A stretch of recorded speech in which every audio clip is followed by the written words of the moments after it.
Bismillahirrahmanirrahim. Assalamualaikum warahmatullahi wabarakatuh. Selamat malam Bapak Ibu semua dimanapun Anda berada. Alhamdulillah sebuah kebahagiaan bisa berjumpa kembali malam hari ini dalam sebuah acara persembahan komunitas Amazing True Health, acara KAT online program. Apa acara malam hari ini? Yaitu KAT Health Talks.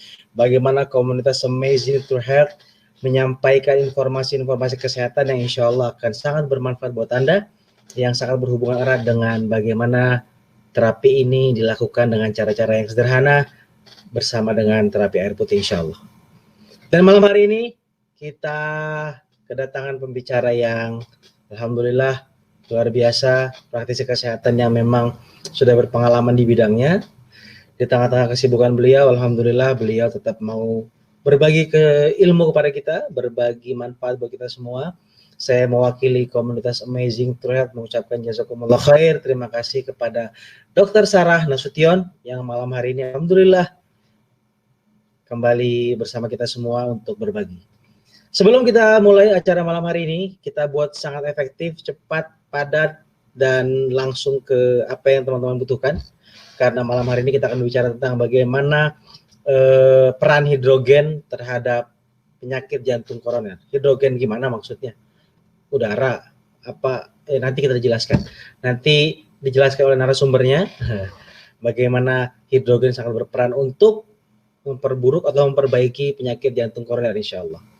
Sebelum kita mulai, seperti biasa, agar acara malam hari ini membawa keberkahan buat kita semua, menjadi limpahan ilmu buat kita semua, baik yang mendengarkan maupun yang berbaginya, kita buka acara malam hari ini dengan sama-sama berdoa menurut agama dan kepercayaan kita masing-masing. Berdoa, saya persilakan.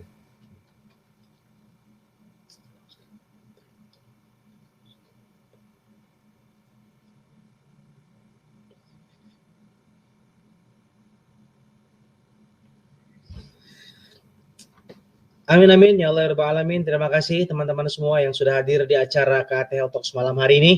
Semoga acara malam hari ini persembahan KAT benar-benar menjawab ke penasaran Anda atau menjawab apa-apa yang Anda pengen tahu, terutama mengenai penyakit jantung koroner akan sangat dipaparkan karena beliau ini memang praktisi kesehatan dan akan coba di-sharing bagaimana peran hidrogen bisa sangat-sangat efektif membantu perbaikan penyakit jantung koroner. Tanpa panjang lebar lagi, sudah sangat banyak yang bergabung. Saya persilahkan kepada pembicara kita malam hari ini di rumahnya insya Allah ya, beliau di rumah. Beliau ibu rumah tangga, beliau dokter umum, beliau juga kerja di puskesmas, beliau juga apa lagi ya? Oh banyak lah ya. Nanti beliau akan memperkenalkan diri. Saya panggilkan dengan hormat Dr. Sarah Nasution.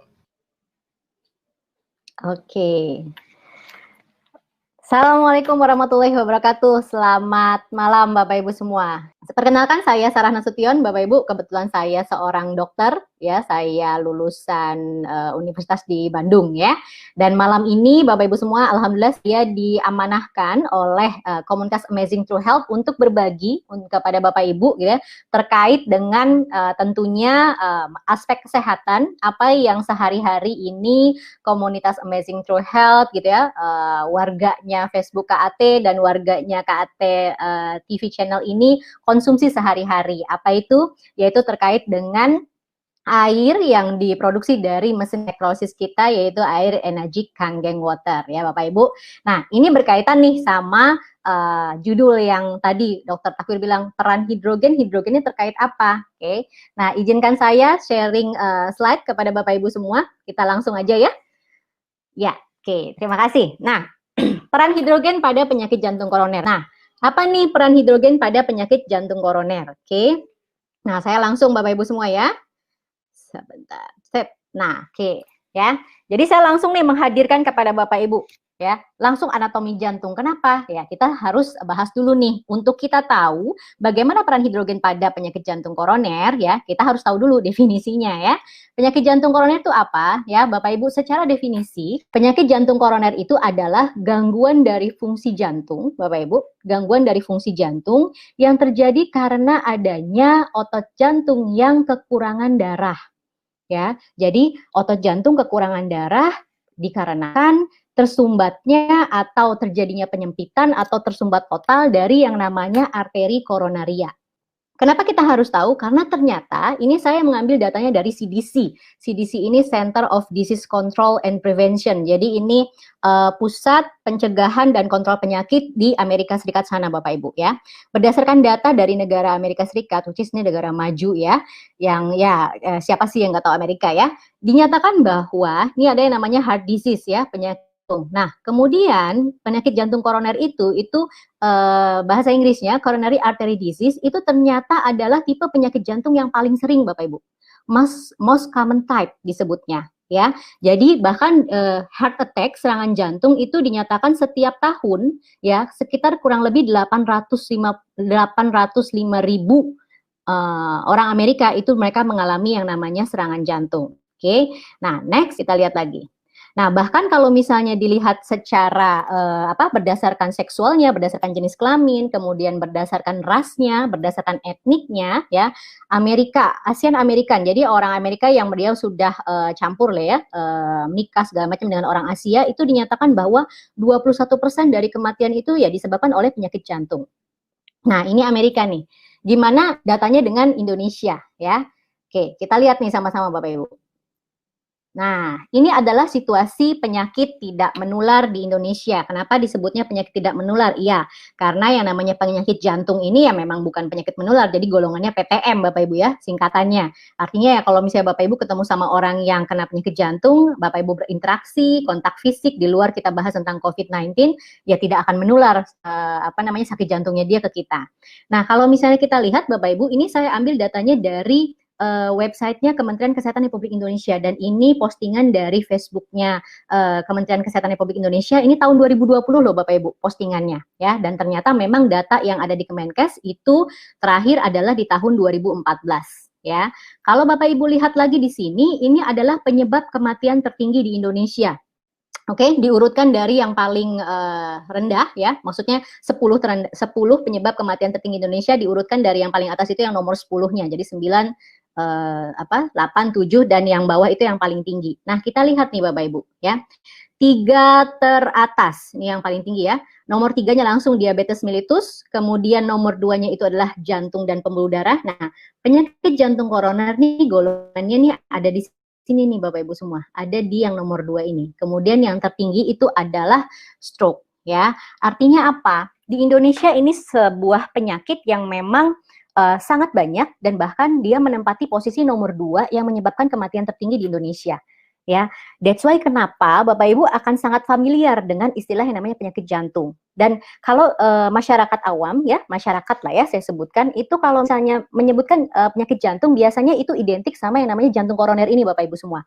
Kenapa? Karena sebenarnya kan penyakit jantung tuh ya ada banyak, ada penyakit jantung kongenital, ada yang dari lahir gitu ya, ada yang memang katupnya rusak gitu ya. Jadi secara anatominya itu memang dia secara strukturnya dia memang sudah rusak dari sananya. Tapi kalau misalnya penyakit jantung koroner ini bukan seperti itu ya. Nah, kita lihat lagi nih ya. Dari data SRS Batlingbankes tahun 2014 ya, jadi dari 41.000 kematian di Indonesia itu dinyatakan 8.000 orang, 8.700 orang itu meninggal karena stroke, dan nomor 2-nya nih 5.365 orang meninggal karena penyakit jantung dan pembuluh darah. Nah, ini yang membuat kita itu harus concern, kita harus waspadai ya terkait yang namanya faktor-faktor resiko yang bisa membuat seseorang jatuh dalam kondisi penyakit jantung koroner ini Bapak Ibu semua. Ya, that's why kita sering banget mendengar kiri kanan lah tetangga, relasi, saudara yang sakit apa? Sakit jantung. Sakit apa? Kena serangan jantung. Nah, itu ya. Jadi ya kita memang harus peduli terkait ini karena nomor 2 nih Bapak Ibu menyebabkan kematian di Indonesia. Nah, selain itu terkait ini juga Bapak Ibu ya. Faktor resiko dan beban biaya akibat penyakit tidak menular tadi ya. Nah, ini datanya dari BPJS. Lagi-lagi saya ambil dari Kementerian Kesehatan Republik Indonesia ya. Jadi ternyata Bapak Ibu semua beban biaya akibat penyakit-penyakit ini, dan ini hitungannya dalam triliun rupiah ya. Bapak Ibu bisa lihat yang paling kiri ya, yang paling kiri nih ya. Itu penyakit jantung itu tahun 2016 nih yang warna hijau ya, hijau toska lah ya, itu 7,4 triliun. Kebayang nggak Bapak Ibu? Jadi artinya kalau misalnya kita berperan aktif, kita proaktif untuk tentunya mencegah diri kita, ya, mencegah keluarga kita untuk jatuh dalam ke kondisi yang namanya penyakit jantung koroner ini, itu kita menyumbang banyak Bapak Ibu semua, menyumbang banyak untuk tidak terjadi sampai sebegitunya beban biaya. Dan ini kalau misalnya dihitung dari dihitung dari negara. Tapi kalau misalnya dalam satu skup keluarga kecil Bapak Ibu, yang notabene disebutkan salah satu faktor resiko pada penyakit jantung koroner ini tinggi pada laki-laki. Ya, tinggi pada laki-laki dengan rentang usia biasanya itu secara statistik disebutkan di atas 45 tahun Bapak Ibu semua. Artinya apa? Kebayang ya, ya biasanya terutama di Indonesia yang namanya laki-laki ini mereka biasanya menjadi seorang kepala keluarga, menjadi seorang tulang punggung dalam mencari nafkah biasanya ya, walaupun ya tentu saja ada yang maksudnya ada yang dua-duanya mungkin mencari nafkah gitu. Artinya apa? Ketika seseorang jatuh dalam kondisi penyakit jantung koroner yang tentu saja aktivitas fisiknya itu akan berubah Bapak Ibu ya, tentu saja akan disarankan dokter supaya dia tidak lagi beraktivitas secara berat, kemudian dia harus kontrol rawat jalan, bolak-balik rumah sakit, itu pastinya akan ada beban biaya tertentu terhadap keluarga. Itu yang kalau dia ternyata boleh dibilang mungkin ketika kena penyakit jantung ya dia bertahan gitu. Tapi bagaimana yang misalnya ternyata ya berakhir dengan kematian? Ya tentunya akhirnya keluarga ini ya sudah tidak punya lagi gitu kan tulang punggung yang bisa menafkahi mereka gitu ya, dengan segala mungkin jalan keluar yang diambil. Artinya ini besar sekali lah Bapak Ibu ya efeknya, tidak hanya untuk kesehatan saja. Oke. Nah, sekarang kita sudah tahu nih apa definisinya. Kemudian kita sudah tahu kenapa kita harus concern nih, kenapa kita harus waspadai terkait yang namanya penyakit jantung koroner. Nah, sekarang kita cari tahu Bapak Ibu, bagaimana sih sebenarnya proses yang terjadi pada penyakit jantung koroner ini. Nah, lagi-lagi saya akan munculkan nih kepada Bapak Ibu tentang anatomi jantung lagi-lagi ya. Nah, Bapak Ibu perhatikan ya, yang di bawah dulu nih Bapak Ibu. Tadi ya, jadi penyakit jantung koroner adalah penyakit yang terjadi gangguan fungsi jantung, ya. Kenapa? Karena terjadi kerusakan pada otot jantung yang kekurangan darah akibat penyumbatan pada arteri koronaria, ya. Jadi gini loh Bapak Ibu, kebayang nggak itu kalau misalnya nih Bapak Ibu mengepalkan tangan kanan lah ya, jadi agak besar dikit ya, itulah ukuran jantung Anda Bapak Ibu semua. Ya, kepalan tangan Anda tuh sedikit lebih besar lah dari kepalan tangan Anda itu ukuran jantung Anda di sebelah kiri posisinya ya. Nah, ketika Bapak Ibu semua, ketika yang namanya faktor resiko itu hadir pada tubuh seseorang gitu ya, terjadilah yang namanya proses pembentukan proses jantung koroner ini. Nah, dari mana? Begini Bapak Ibu. Nah, ini perhatikan ya. Jadi Bapak Ibu semua, ini saya skip langsung penjelasan tentang jantungnya ya. Intinya jantung itu kan ada serambi atau atrium, ada bilik atau ventricle. Nah, ventricle kiri yang letaknya di sini nih Bapak Ibu ya, yang ujung ini sebelah kanan kalau di Bapak Ibu gitu ya. Nah, ventricle kiri ini fungsinya adalah memompakan darah yang kaya oksigen ke seluruh tubuh. Jadi dipompa itu dia akan keluar ke lengkung aorta nih Bapak Ibu yang gede banget ini. Oke. Nah, kemudian dari aorta ini langsung ada cabang nih Bapak Ibu. Ya, langsung ada cabang, Bapak Ibu bisa lihat di situ ada tulisannya left coronary artery, itu arteri koronari kiri, arteri koroner kiri, kemudian yang kanan. Nah, yang ini fungsinya buat apa? Jadi, kebayang nggak Bapak Ibu semua, jantung kita itu yang fungsinya untuk memompa darah ke seluruh tubuh kita, yang boleh dibilang ini penopang hidup kita Bapak Ibu semua, itu kan dia memompa darah yang kayak oksigen ke seluruh tubuh. Nah, selain itu ada pembuluh darah yang dia itu fungsinya untuk memperdarahi si otot jantungnya sendiri gitu loh, yang memperdarahi si jantungnya ini sendiri, itu namanya arteri koronari itu gitu ya. Nah, ketika yang namanya faktor resiko itu hadir, Bapak Ibu bisa lihat yang paling atas pembuluh darahnya ya. Ini pembuluh darah yang normal nih Bapak Ibu semua, yang atas kanan atas Bapak Ibu kali ya, kanan atas ya, normal arteri. Jadi ini rongganya di sini darah-darahnya itu dialirkan ya, kemudian ada lapisan endotelnya, kemudian ini ya lapisan ototnya Bapak Ibu semua, lapisan otot ya. Nah, ketika misalnya saya sebutkan nih salah satu faktor resikonya itu adalah kolesterol yang tinggi. Bapak Ibu semua ya, jangan Anda berpikir bahwa ketika seseorang itu kolesterolnya atau misalnya saya sebut aja LDL-nya itu tinggi, mungkin apa namanya, faktornya paling efeknya paling apa? Lemak di seluruh badan Anda jadi gemuk, Anda jadi obesitas. Ternyata nggak itu aja Bapak Ibu semua. Jadi ternyata si lemak ini, si kolesterol ini itu dia bisa terdeposit, bisa tersimpan itu di lapisan otot pembuluh darah Anda. Ya, dan kalau misalnya ternyata itu di pembuluh darah jantung, di koronari ini, itulah yang terjadi. Ya, itulah yang terjadi yang akhirnya menyebabkan penyakit jantung koroner. Bapak Ibu bisa lihat di kotak yang nomor 2. Nah, ini mulai nih, plaknya mulai terbentuk. Ya, semoga terlihat jelas ya yang menggunakan laptop atau handphone gitu ya. Mulai nih terbentuk plaknya Bapak Ibu semua, plaknya ya. Nah, kemudian ya tidak ada perubahan gaya hidup, Anda masih santai-santai aja dengan pola makan ya apa namanya high kolesterol segala macam. Teruslah dia bertambah Bapak Ibu, yang tadinya sedikit, kemudian akhirnya dia bisa memenuhi, ini boleh dibilang hampir 2/3 rongga. Dan apa yang terjadi? Tentu saja, yang tadinya, Anda bayangkan selang lah Bapak Ibu semua ya, yang tadinya itu apa namanya lowong itu apa ya, luas gitu ya, darahnya bisa ngalir, si darah ini membawa oksigen ke jaringan-jaringan tubuh kita, rongganya itu jadi kecil. Ya, jadi kecil bahkan nih jadi 3/4-nya terpenuhi sama si fatty streak ini ya, sama si plak kolesterol ini. Akhirnya apa? Darah yang ngalir lewat rongga ini jadi pasti kan berkurang, ya kan? Oksigen yang nyampe ke jaringan si otot jantung ini juga berkurang, Bapak Ibu.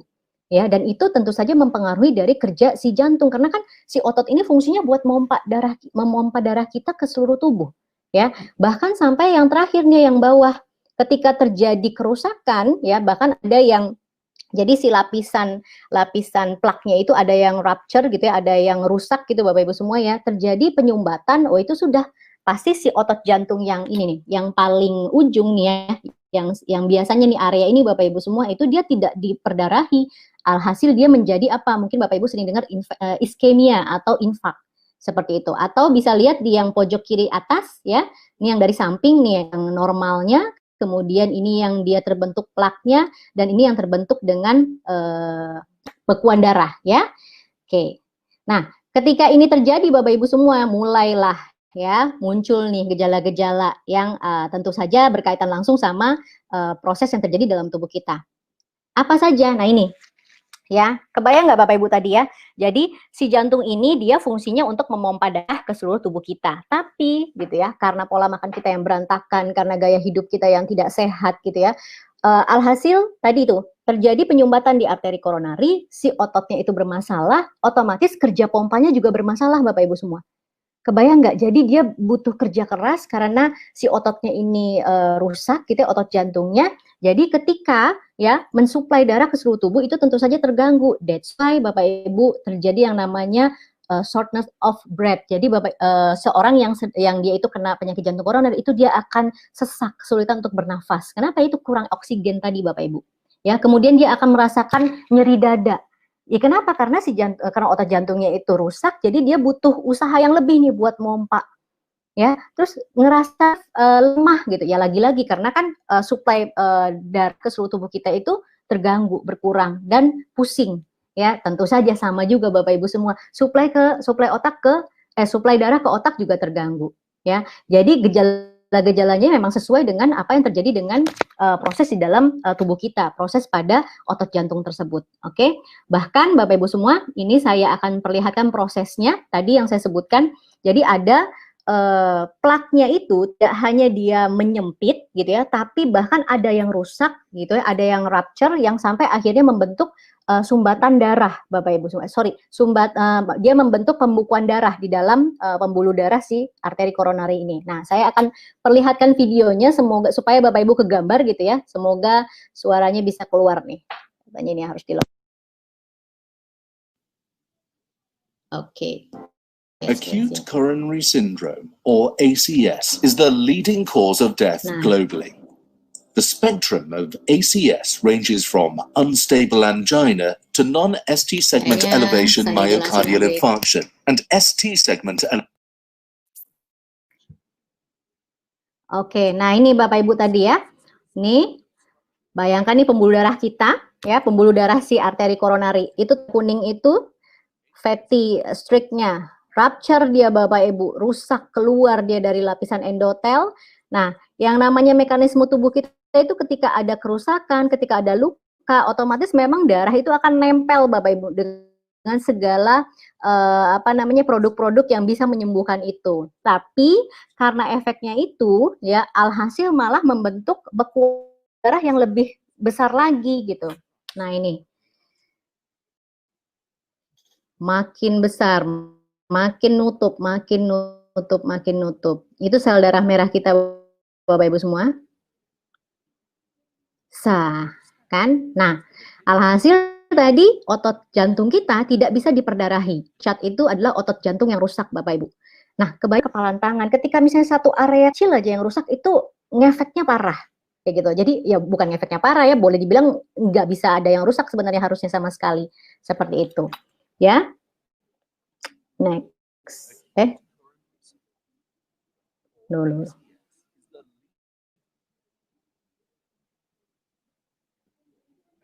Nah, ini. Nah, ini ya. Lagi-lagi saya ambil dari sorry. Nah, ini. Saya ambil dari Kementerian Kesehatan Republik Indonesia. Jadi apa saja tanda dan gejala penyakit jantung ini Bapak Ibu ya? Ada keluhan rasa tidak nyaman di dada atau nyeri dada, sebutannya angina atau angina ya, yang berlangsung selama lebih dari 20 menit. Jadi khasnya ya nyeri pada jantung koroner ini, pada heart attack ini Bapak Ibu itu ya teratur ada yang menyebutkan 20 sampai 30 menit ya. Saat istirahat atau saat aktivitas. Nah, ini kalau dia terjadinya pada saat istirahat itu lebih parah lagi sebenarnya Bapak Ibu, itu namanya unstable angina gitu ya. Jadi kalau misalnya pada saat aktivitas itu kan wajar ya, ketika jantung ini bermasalah, Bapak Ibu malah beraktivitas fisik yang cukup berat, makanya dia butuh effort, butuh usaha yang lebih berat lagi. Tapi kalau misalnya pada saat sedang istirahat terjadi yang namanya nyeri dada ini, itu berarti udah lebih advance Bapak Ibu semua, boleh dibilang tuh lebih bahaya dibandingkan yang terjadi pada saat exercise, pada saat aktivitas fisik ya.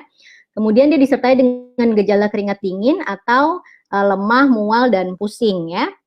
Next, nah ini kalau yang gejala serangan jantung yang dia memang sedang mengalami heart attack gitu ya, yang sedang mengalami serangan jantung ya, sama dia nyeri dada di sebelah kiri dan nyerinya itu seperti ditimpa beban yang berat Bapak Ibu. Jadi nggak bisa, aduh nyeri-nyeri nih. Kalau misalnya Bapak Ibu masih bisa nunjuk-nunjuk gitu ya, jangan Bapak Ibu lah ya. Kalau misalnya orangnya masih bisa nunjuk, nggak seperti itu. Jadi dia nggak bisa ditunjuk di mana nyerinya gitu. Kayak bahkan guru saya pernah bilang itu seperti didudukin gajah. Gimana itu ya kalau didudukin gajah. Jadi benar-benar kayak misalnya ditimpa beban yang sangat berat sekali, kemudian rasanya seperti kejepit, tightness gitu ya.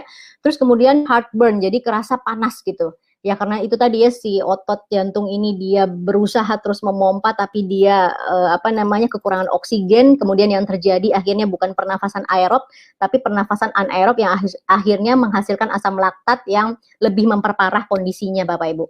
Ada rasa mual dan muntah, kemudian palpitasi itu detak jantungnya semakin tinggi ya. Kemudian sesak nafas, tentu saja berkeringat dingin dan perasaan mudah lelah, pusing dan sakit kepala.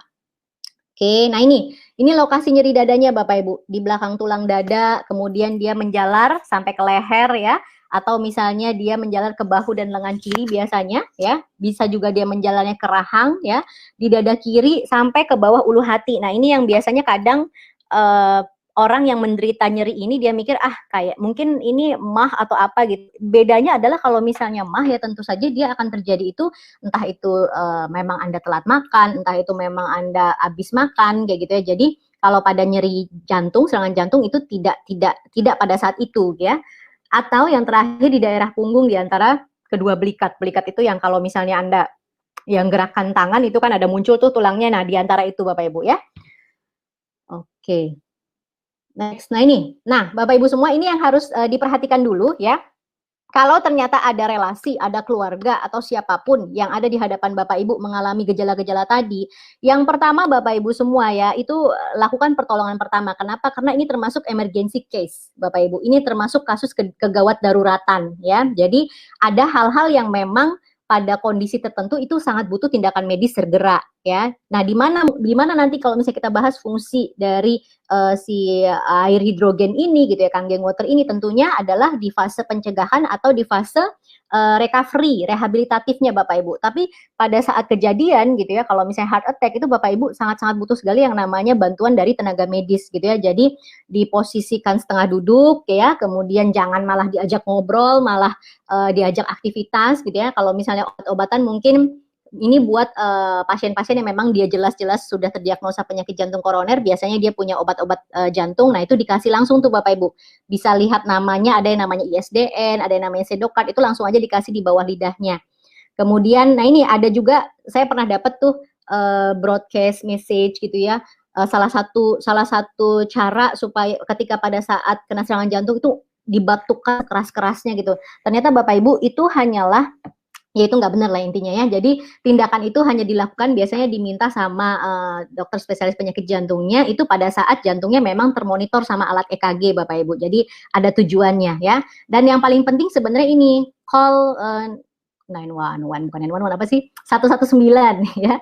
Jadi nanti ini gratis Bapak Ibu semua ya, langsung telepon tuh. Jadi yang paling penting kita harus minta bantuan sebenarnya gitu ya. Dan yang lebih bagus lagi gitu ya, nanti dari 119 ini kita akan dipandu tindakan awalnya. Jadi apa yang harus kita lakukan? Ya tentunya kan banyak di luar sana tentunya orang yang tidak punya pengalaman medis gitu ya. Nanti itu akan dikasih tahu Bapak Ibu harus diapakan sampai 119 ini bisa mengirimkan bantuan. Kalau di daerah DKI Jakarta sih ini sudah sangat berjalan Bapak Ibu semuanya, karena saya pribadi itu pernah menjadi tim ujung tombaknya. Jadi kalau misalnya saya dulu di UGD Puskesmas atau di Puskesmas ketemu pasien-pasien dengan kondisi heart attack, kemudian saya EKG, nih yang paling kanan Bapak Ibu ya, ada yang namanya serangan jantung STEMI atau ST elevation myocard infarct.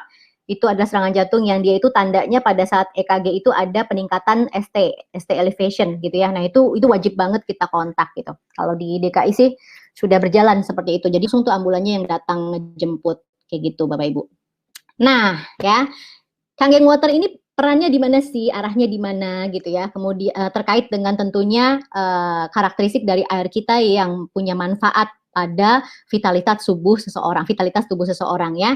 Nah, kita pelajari lagi Bapak Ibu semua, telaah lagi apa sih faktor resiko dari penyakit jantung koroner ini. Nah, itu terbagi menjadi dua Bapak Ibu ya. Jadi ada yang dia sudah tidak bisa diapa-apain lagi gitu ya. Intinya kita udah pasrah aja nerima gitu ya. Ada yang dia itu faktor resiko yang bisa dirubah ya. Nah, faktor resiko yang tidak dapat dimodifikasi adalah usia ya. Ya mau gimana lagi? Wah, katanya faktor risiko tertinggi nih penyakit jantung kalau misalnya laki-laki di atas usia 45 tahun. Kalau perempuan di atas usia 55 tahun. Udah deh saya nggak mau usia 45 tahun. Lah, terus gimana pilihannya? Anda mau meninggal duluan kan nggak mungkin lah ya. Artinya yang sudah lah, yang namanya usia itu sudah memang disebutkan faktor resikonya yang tidak dapat dimodifikasi ya. Kemudian jenis kelamin tadi ya, kalau laki-laki dia biasanya 45 tahun ke atas, kalau wanita itu secara literatur disebutkan ya lebih tua lagi, jadi di atas 55 tahun. Walaupun saya yakin pasti Bapak Ibu tahu ya bahwa yaitu statistiknya di lapangan banyak sekali yang justru pada saat belum mencapai usia itu sudah terkena serangan jantung, seperti yang kita tahu di awal tahun gitu ya, salah seorang selebritis Indonesia gitu usianya 40 tahun kena serangan jantung. Kemudian saya pribadi juga waktu kurang lebih 3 tahun yang lalu saya punya teman sejawat itu beliau meninggal juga kena serangan jantung di usia 28 tahun Bapak Ibu ya. Jadi ya tapi kalau secara literatur disebutkan laki-laki di atas 45, perempuan di atas 55 tahun. Ya itu nggak bisa lagi kita rubah, mau gimana ya. Atau yang ketiga yaitu keturunan ya. Suara aman, oh aman ya. Keturunan Bapak Ibu semua, ya kita kan tidak bisa memilih kita dilahirkan di keluarga yang sehat, kiri kanan itu maksudnya ayah ibu gitu ya. Artinya apa? Jadi begini Bapak Ibu semua, ketika ada riwayat sang ayah gitu ya, keluarga besar sang ayah ini ternyata semuanya ada riwayat penyakit jantung gitu ya, ibu juga misalnya ternyata sama gitu. Sebenarnya bukan sakit jantungnya yang diturunkan gitu ya, tapi kerentanan kita Bapak Ibu semua ya. Kan gini ya, namanya ayah ibu dengan anak-anaknya pasti ya dia akan makan makanan yang sama gitu ya, pola hidupnya juga sama gitu. Nah, itu yang mempengaruhi ya. Terus kemudian kerentanan gennya juga sama kayak gitu. Walaupun sudah misalnya bercampur nih sama sang ibu, tapi ternyata dari ibu malah ada riwayat diabetes. Oh, itu makin tinggi lagi tuh ya, seperti itu. Ya, jadi 3 di atas ini udah nggak bisa diotak-atik ya Bapak Ibu ya. Ya udah ya, syukuri aja. Nah, yang risiko yang dapat dimodifikasi inilah yang perlu sekali kita antisipasi Bapak Ibu semua. Dan disinilah peran terbesar hydrogen rich water sebenarnya. Yang pertama ini merokok ya. Ya Anda punya pilihan dong untuk tidak merokok atau merokok seperti itu. Ya ini sudah banyak lah ya bahwa radikal bebas yang dihasilkan dari rokok itu subhanallah banyak sekali gitu ya. Tinggal tunggu aja sih sebenarnya duluan mana yang dia rusak gitu ya. Kemudian dislipidemia ini ya sebutan misalnya buat kolesterol tinggi gitu ya. Ada LDL, ada HDL, kemudian stres ya. Lalu dia tidak sehat. Ya intinya pola makan lah ya, ini junk food, fast food. Nah, hipertensi dan diabetes mellitus itu juga menjadi faktor resiko Bapak Ibu. Berat badan berlebihan, obesitas, kurangnya aktivitas fisik. Apalagi nih di era pandemik Bapak Ibu semua ya, yang tentu saja ketika dia tidak wajib untuk keluar terkait dengan mencari nafas segala macam tentunya banyak di rumah. Nah, ini nih hati-hati nih Bapak Ibu ya. Kemudian konsumsi alkohol yang berlebihan. Nah, resiko yang dapat dimodifikasi ini Bapak Ibu semua, inilah yang akan saya angkat gitu ya, untuk apa sih peran hidrogen gitu ya, apa sih peran antioksidan kita antioksidannya Kangen Water ini bukan salah satu, yaitu hidrogen pada pencegahan penyakit jantung koroner ya. Next saya ini, nah ini Bapak Ibu ya. Jadi faktor resiko yang bisa dimodifikasi ya. Dari faktor-faktor resiko ini Bapak Ibu semua ya, malam ini memang khusus saya hanya akan memberikan introduction, pendahulu aja nih kepada Bapak Ibu. Kenapa? Karena kalau kita bahas satu-satu ini kita bisa sampai 2 jam, 3 jam mungkin Bapak Ibu semua ya. Jadi ketika saya telaah secara literatur gitu ya, dan ternyata Bapak Ibu semua ini nggak jauh-jauh gitu ya, semuanya itu ada faktor yang namanya radikal bebasnya. Ya. Dan tentu saja kita sama-sama tahu ya, saya juga sudah bahas di KAT Health Talk sebelumnya bahwa hidrogen yang dihasilkan dari mesin elektrolisis dari mesin Kangen ini itu ada 3 ya, terbanyak, terkuat, terus yang ketiga apa tuh? Teraman ya. Terkait sama yang terkuatnya ini Bapak Ibu, itu ya bukan kata saya, kata literatur ya. Nah ini, jadi ada literatur yang menyatakan bahwa ketika seseorang itu dia minum air yang kaya hidrogen itu ternyata bisa menurunkan, terbukti Bapak Ibu semua ya, terbukti menurunkan LDL. LDL itu kolesterol jahat dalam darah seseorang ya. Kemudian tekanan darah juga sama gitu. Jadi sudah ada penelitian juga yang menyatakan bahwa dengan hidrogen, terapi hidrogen itu bisa memperbaiki fungsi dari pembuluh darah kita ya. Kemudian kalau obesitas juga sama gitu ya, bahwa ternyata hidrogen ini juga dia punya fungsi bagaimana caranya dia itu menekan ada hormonal yang ditekan ketika sesuatu itu berlebihan. Salah satunya adalah ini obesitas ini kan gini ya Bapak Ibu. Ketika seseorang makan nih Bapak Ibu ya, makan banyak ya. Kemudian ketika dia itu mengolah kan itu sebenarnya buat energi. Ketika si yang makan banyak ini dia mengolah di dalam tubuhnya, itu dia butuh energi lagi Bapak Ibu. Jadi kalau misalnya sudah ngelewatin batas bukan batas aman ya, batas kewajaran, itu malah akan terjadi gulungan yang makin membuat dia lebih lapar karena untuk memproses makanan di dalam tubuhnya aja dia butuh energi. Kebayang nggak? Jadi dia makan lagi, akhirnya terjadilah obesitas. Dan selain proses itu tentunya karena makanan kita ya di luar sana yang memang fatty gitu ya, yang memang berlemak gitu ya, high kolesterol banget gitu ya. Terus model lemaknya juga lemak yang memang tidak baik untuk tubuh seperti itu. Physical inactivity, nah mungkin ini kali ya, yang kalau misalnya ya hidrogen nggak berperan, ini mah emang Anda aja harus gitu ya, harus untuk punya aktivitas olahraga minimal 30 menit dalam sehari ya. Dan ini akan saya bahas lebih detail Bapak Ibu semua di KAT Health Talks berikutnya Bapak Ibu ya. Jadi memang hari ini saya mau memperlihatkan proses terjadinya penyakit jantung koroner ini, dan di mana letak bahwa si hidrogen ini akan mempunyai titik peran penting ya terkait dengan pencegahan, bahkan terkait dengan penyembuhannya, terkait dengan rehabilitasinya, terkait dengan proses recovery-nya Bapak Ibu semua ya. Nah, Kenapa sih? Maksudnya ibarat kata gini, kan berarti kalau misalnya seseorang sudah mengalami ini gitu ya, terus kenapa harus minum air hidrogennya itu seumur hidup misalnya? Kenapa kita harus mengganti air kita itu dengan air hidrogen? Kenapa harus kita ganti dengan air kanggeng gitu ya? Karena ini Bapak Ibu semua. Nah, ya, siklus penyakit jantung koroner, bahwa ternyata Bapak Ibu, proses terjadinya PJK ini, singkatannya ya, penyakit jantung koroner, itu sudah dimulai dari usia dini, ya, di mana terjadi penyumbatan darah arteri melalui pola hidup yang kurang baik, sehingga menjaga pola hidup sehat sejak usia dini itu menurunkan resiko terjadinya penyakit jantung koroner. Nah, ini ya, pria usia subur, wanita usia subur menikah, ya, ibu hamil, waduh, mentang-mentang lagi hamil semua dilahap, ya kan, banyak lah ya istilah lagi hamil mah queen lah, ratu, apa aja boleh. Salah sebenarnya Bapak Ibu. Iya, sebenarnya konsumsi aja sesuai dengan apa yang dibutuhkan oleh Anda dan janin ya, walaupun ya memang pasti akan akan terjadi kenaikan berat badan gitu ya. Sebenarnya normally itu sekitar 6 sampai 10 kilo gitu ya.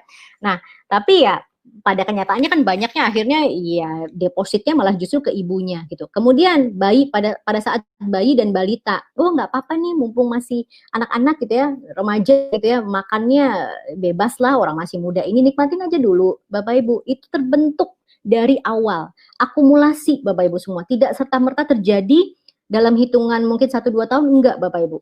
Ya itu benar-benar apa ya, ya ini tadi prosesnya itu sejak usia dini sampai dewasa, sampai ya syukur-syukur kalau misalnya sampai usia lansia. Artinya apa Bapak Ibu? Sebenarnya gitu ya, kalau boleh dibilang yang penting itu sebenarnya justru untuk anggota keluarga yang dia itu belum terkena penyakit Bapak Ibu. Ya, that's why kita butuh sesuatu yang bisa memaintenance, yang bisa mengiringi kehidupan kita sehari-hari. Ya tentu saja gaya hidup yang sehat, Anda makan sayur, makan buah-buahan yang kayak antioksidan. Tapi mungkin kalau misalnya Bapak Ibu yang sudah pernah hadir, yang tentunya pasti ya, insya Allah sudah pada hadir di sharing Kanggeng Gathering gitu ya, ya Bapak Ibu tahu gitu ya, untuk mencapai yang namanya antioksidan, jeruk aja antioksidannya dengan syarat jeruknya organik loh Bapak Ibu ya. Kalau misalnya nggak organik tuh Anda sudah dapat pestisidanya segala macam gitu. Jeruk aja sekitar kurang lebih minus 50 gitu loh ORP-nya. Sedangkan air kanggeng itu bisa sampai minus 400. Artinya itu setara dengan Anda makan kurang lebih 8 buah jeruk gitu loh. Ya kalau misalnya, ya udah dok saya milihnya makan jeruk aja. Saya yakin si Anda punya uangnya pun Anda nggak sanggup Bapak Ibu. Anda makan 8 jeruk tuh gimana rasanya? Kemudian Anda makan sekeranjang sayur gitu gimana rasanya? Ya, tapi ketika misalnya itu bisa diganti dengan hanya minum air putih, mudah apa mudah banget.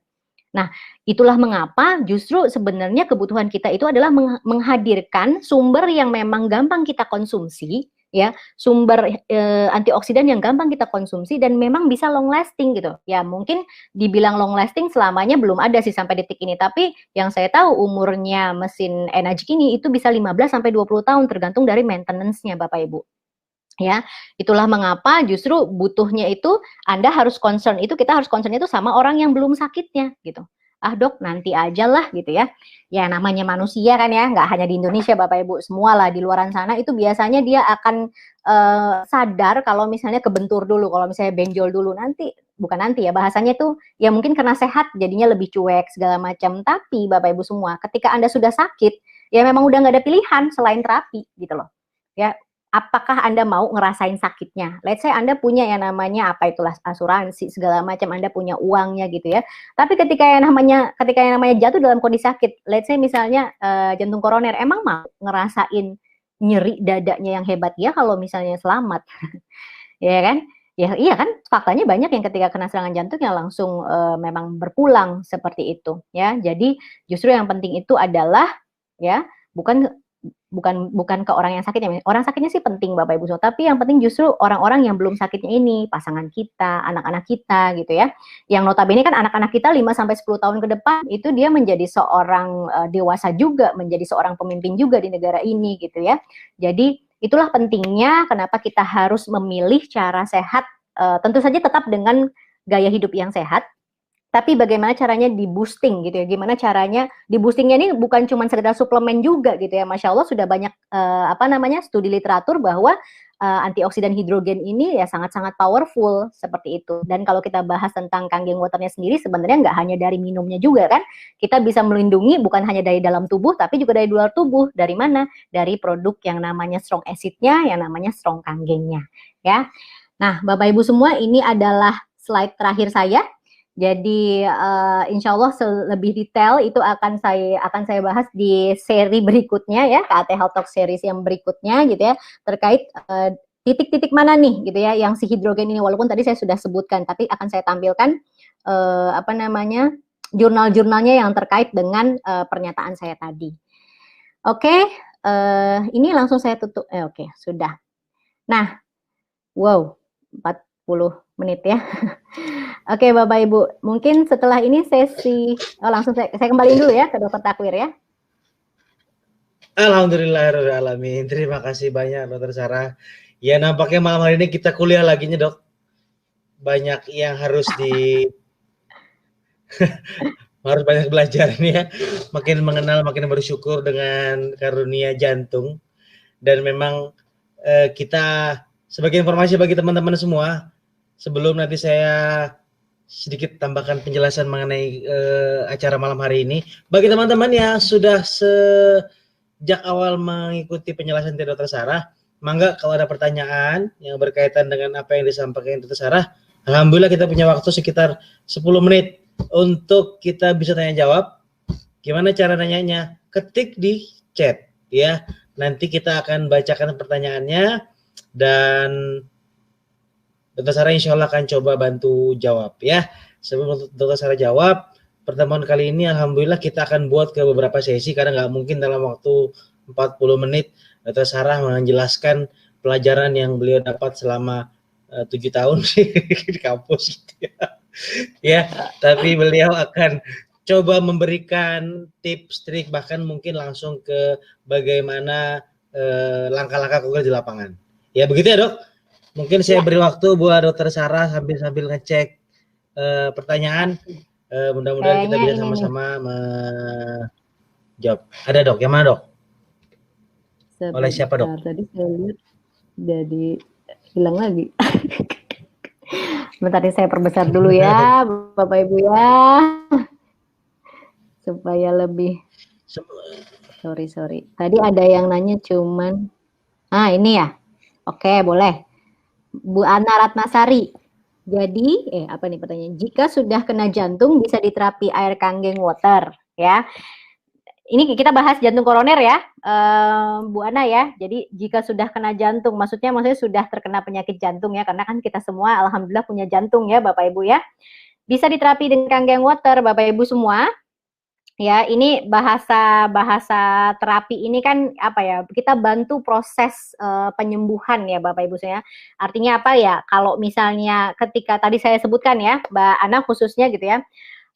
Kalau misalnya dalam kondisi yang emergensi ya, terkait memang baru terjadi, kemudian orangnya nih baru banget kena serangan jantung, yang pertama Bapak Ibu harus mendapatkan bantuan medis ya, kontak rumah sakit terdekat, UGD terdekat untuk mendapatkan yang namanya tindakan medis segera mungkin. Kenapa? Karena ada kondisi-kondisi, salah satunya adalah ST elevation myocardial infection. Jadi itu ada satu tipe infak miokard yang dia itu ditandai dengan peningkatan gelombang ST adalah itu di EKG-nya Bapak Ibu, itu dia butuh banget yang namanya tindakan reperfusi. Jadi butuh banget sesegera mungkin itu dilakukan tindakan pengaliran darah lagi ke otot jantung yang terjadi kerusakan ya. Jadi ingat ya, kalau emergency case wajib banget untuk mengakses mencari layanan kesehatan. Nah, kemudian kalau misalnya yang dia sudah selamat dalam tanda kutip ya, ini justru bagus banget Mbak Ana gitu ya. Artinya apa? Karena tadi Bapak Ibu ingat ya, karakter dari air Kangen itu dia ada 3 nih ya. Yang pertama itu saya mulai dari microclusternya ya. Jadi klasternya itu kecil, dia itu bisa masuk ke sel-sel tubuh manusia, bahkan salah satunya dia sampai bisa penetrasi, bisa sampai masuk ke mitokondria Bapak Ibu. Mitokondria itu adalah pusat metabolisme dalam sel tubuh. Ya, kemudian yang kedua dia itu pH-nya basa ya, alkali. Di satu literatur disebutkan bahwa ada kerusakan endotel. Endotel itu kerusakan dinding pembuluh darah yang terjadi, yang menyebabkan dinding pembuluh darah ini dia tidak lagi selektif ketika terjadi pertukaran molekul. Nah, itu yang biasa terjadi pada pasien diabetes, atau misalnya ada orang dengan penyakit jantung, padahal dia kolesterolnya nggak tinggi-tinggi banget gitu, tekanan darahnya nggak tinggi-tinggi banget gitu. Ternyata karena si pembuluh darah jantungnya itu, dindingnya itu permeabilitasnya itu sudah berkurang, dan itu karena radikal bebas ya. Namanya tuh ROS itu ya, reaktif oksigen ROS spesies ya. Nah, itu literatur menyatakan bahwa kalau misalnya kondisi jaringannya itu meningkat pH-nya, itu bisa menurunkan reaktivitas dari si ROS tadi ya. Kemudian yang ketiga, ini yang sangat powerful, yang tidak dimiliki oleh air-air alkali yang dalam kemasan di luaran sana Bapak Ibu, yang memang hanya dimiliki oleh salah satunya ya dari hasil mesin elektrolisis, yaitu mesin Kanggeng Water, yaitu hidrogen yang berfungsi sebagai antioksidan. Wah, ini antioksidan ini banyak sekali fungsinya Mbak Ana ya. Si otot jantungnya yang sudah rusak itu tentunya dia butuh antioksidan, kemudian pembuluh darah yang tadi rusak juga dia butuh antioksidan, kemudian kolesterol yang tinggi ini juga ketika dia proses penurunan itu dia butuh antioksidan. Jadi jawabannya adalah boleh banget, bahkan sangat ya direkomendasikan lah Mbak Ana. Ketika seseorang dia sudah punya penyakit jantung koroner khususnya, untuk dibantu recovery-nya, penyembuhannya dengan minum air kanggeng.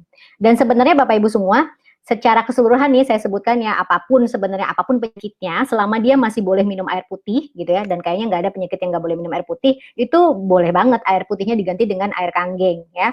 Bahkan orang-orang dengan gagal ginjal itu boleh banget dia minum air kanggeng, tapi jumlahnya disesuaikan dengan saran dokter. Kalau misalnya dokter menyarankan hanya boleh 600 mili, ya udah kasih air kanggengnya hanya 600 mili Bapak Ibu. Jangan mentang-mentang, wah air kanggeng ini bagus, karakteristiknya mirip kayak air zam-zam, Bapak Ibu langsung kasih 2 liter, bengkak lah dia nanti Bapak Ibu semua ya. Kenapa? Karena memang ginjalnya sudah terganggu fungsinya, sudah tidak bisa mengeluarkan fungsi ekskresinya sudah terganggu, jadi dia nggak bisa ngeluarin racun-racun dalam tubuh. Jadi ketika dikasih air yang banyak, kerja ginjalnya yang sudah rusak itu semakin kepayahan Bapak Ibu, ya makin rusak lagi dia. Jadi boleh Mbak Ratna ya, Mbak Ana Ratnasari. Begitu, bahkan ya banyak lah ya, kalau misalnya teman-teman nih kayaknya di sini banyak banget nih yang di komennya banyak yang cerita. Nih Mbak Istiqomah, alhamdulillah dok, jantung saya juga sembuh berkat wasilah air kanggeng. Ya salah satunya ya. Salah satu yang diganti dari konsumsi sehari-hari adalah dengan mengganti air putih dengan air kanggeng ya. Kolesterol, asam urat, dan hipertensi sekarang normal. Alhamdulillah Mbak Istiqomah. Gitu. Oke, semoga terjawab. Kemudian mana lagi nih? Ini ada. Ini boleh mungkin Pak kali ya, Pak Mardi Utami atau Mbak Mardi Utami nih, walaupun di luar bahasan tentang tentang jantung ya. Bagaimana terapi air kanggeng untuk CA-MAME ya. Jadi ini kanker payudara ganas stadium 2. Oke. Kita sepakati ya Bapak Ibu semua ya, bahwa ya terkait dengan terapi air kanggeng ini sebenarnya saya bilang bukan terapi. Ini tuh salah satu kebutuhan yang Anda sehat, sakit, Anda butuh minum air ini gitu. Jadi kalau terapi itu kan kesannya hanya orang sakit saja gitu yang cocok buat minum Kanggeng Water. Sejauhnya malah justru yang penting tuh orang sehatnya Bapak Ibu. Orang sehatnya supaya tidak jatuh dalam kondisi sakit gitu. Kalau yang sakitnya, ibarat kata yang sehat aja dia minum Kanggeng Water jauh lebih baik dengan air yang biasa gitu ya, apalagi dalam kondisi sakit. Kita sepakati ya Bapak Ibu ya, istilah terapi ini gitu. Sebenarnya ya minum aja pokoknya gitu ya. Bagaimana nih air kanggeng untuk kanker payudara ganas stadium 2. Bapak Ibu semua mungkin di sini saya kasih tahu dulu ya. Ada yang namanya kanker, ada yang namanya tumor. Jadi kalau misalnya tumor itu dia benjolan gitu ya, tapi dia nggak ganas. Ada tuh yang bingung, tumor payudara, kanker payudara. Nah, kalau kanker payudara itu pasti ganas, Bapak Ibu. Kalau udah disebutnya kanker itu pasti ganas ya. Salah satunya dia sudah metastase ya, sudah penyebaran. Jadi CA-MAME stadium 2 ya. Ya bagus banget Mbak Mardi ya ini ya. Mbak Mardi Utami gitu ya. Bagus banget, kenapa? Ya balik lagi ya. Yang pertama dia microcluster ya, yang dia berarti bisa masuk ke sel-sel yang rusak tadi untuk direhidrasi ulang ya. Kemudian ini secara sepengetahuan saya Bapak Ibu semua ya. Nanti kalau misalnya kita cari studi literaturnya lagi ya nanti tinggal kita gali lagi. Kemudian yang kedua dari alkalinitasnya ya. Bapak Ibu semua, kenapa salah satunya pasien-pasien kanker itu ya mereka sangat disarankan untuk makan buah gitu ya, sangat disarankan makan sayuran gitu, bahkan gitu ya, dikurangi, bahkan mungkin dihindari dulu yang namanya daging segala macam. Ingat lagi tuh yang pH chart itu Bapak Ibu semua, yang ada daftar-daftar makanan. Sebenarnya bukan untuk ngejar seratnya aja nih buah dan sayuran, tapi kenapa? Karena memang dia itu makanan yang menstimulus kondisi basa dalam tubuh manusia. Ya, artinya butuh nih Mbak Mardi, butuh yang basah, karena kalau misalnya orang kanker itu udah pasti kondisi tubuhnya tuh asam banget. That's why muncul tuh terstimulus penyakit kankernya seperti itu. Dan kanker itu dinyatakan oleh Dr. Hiromi Shinya ya, disebutkan bahwa dia tidak bisa hidup dalam kondisi yang basah. Itu start dari pH 8 seperti itu ya. Jadi tadi microcluster, yang kedua tadi terkait lagi pH-nya gitu ya. Cukup tinggi dengan pH 9,5 yang bisa disetting dari mesin kita gitu. Kalau misalnya ngejarnya dari buah-buahan dan sayuran ya bagus gitu pastinya gitu, cuman tetap nggak kekejar sih biasanya ya, tetap nggak kekejar lah secara jumlah ya. Kemudian yang ketiga balik lagi ke antioksidannya ya, kemampuan hidrogennya ini Mbak Mardi gitu. Nah, bagaimananya kalau misalnya dia belum pernah minum Kangen Water, ya udah start aja dari mulai pH 8,5 ya, nggak pH 7 dulu dok, 8,5 lah Bapak Ibu ya startnya sebenarnya, karena ya itu sebenarnya harus dikejarnya cepat juga gitu. Jadi 3 hari, intinya gini, prinsipnya mulai dari pH terendah, mulai dengan jumlah yang terendah ya. Jadi 8,5, pH 8,5 itu 3 hari pertama, kalau misalnya tidak terjadi reaksi yang berlebihan banget, lanjutkan ke pH 9,0 ya. Kemudian 3 hari kemudian lanjutkan ke pH 9,5, 9,5, ya udah lanjutkan ke situ terus ya. Kemudian dosis jumlahnya gimana, sesuaikan dengan berat badan ya. Rata-rata 25 kilo itu setara dengan 1 liter, artinya dia 50 kilo ya udah 2 liter. Tapi kalau untuk yang memang sudah sakit Bapak Ibu semua, lebihin antara setengah sampai 1 liter, jadi 2,5 atau 3 liter.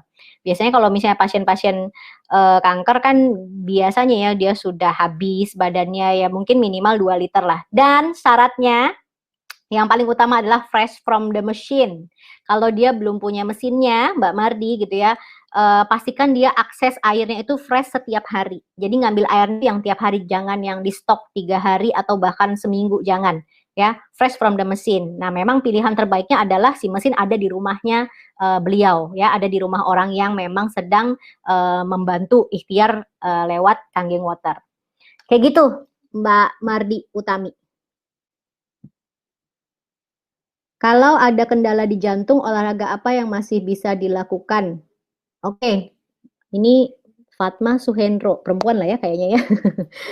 Oke, ini harus harus dikaji dulu Mbak Fatma gitu, karena kan biasanya pasien-pasien yang dia itu punya riwayat jantung koroner itu kan kayak dia ada kayak pengetesan latihan fisik kayak treadmill segala macam. Nah, itu nanti dari hasil pemeriksaan itulah dokternya yang akan mengasih daftar tuh apa-apa saja yang boleh dilakukan. Tapi secara umum ya tentu saja olahraganya yang sudah olahraga ringan sih Mbak Fatma gitu ya, jalan gitu ya, jalannya jalan cepat kayak gitu.